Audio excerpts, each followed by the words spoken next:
Magandang umaga, ngayon po'y araw ng linggo, June 2, 2024. Update po muli sa lagay ng panahon.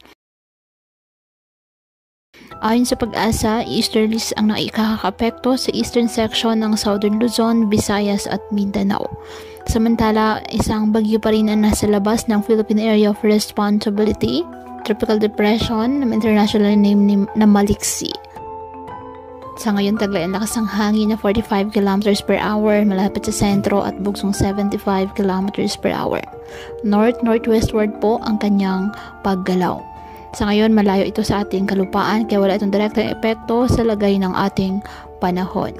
Ngayong araw, dahil pa rin sa easterlies, asahan ang bagyang maulap hanggang sa maulap na halangitan with isolated rain showers or thunderstorms sa Metro Manila at sa nalalabing bahagi ng ating bansa. Kaya patuloy pa rin po natin na pinag-iingat ang ating mga kababayan sa banta po ng mga posibilidad ng pagbaha at pagguho ng lupa, lalo na kapag may malalakas na ulan. At ugaliin po na magdala palagi ng payong o kahit anong panangga sa ulan sa tuwing lalabas po ng ating mga tahanan. At yan po muna ang update sa lagay ng panahon ngayong araw. Muli patuloy po tayo na mag-ingat at palaging tandaan, God loves you. Stay safe and God bless.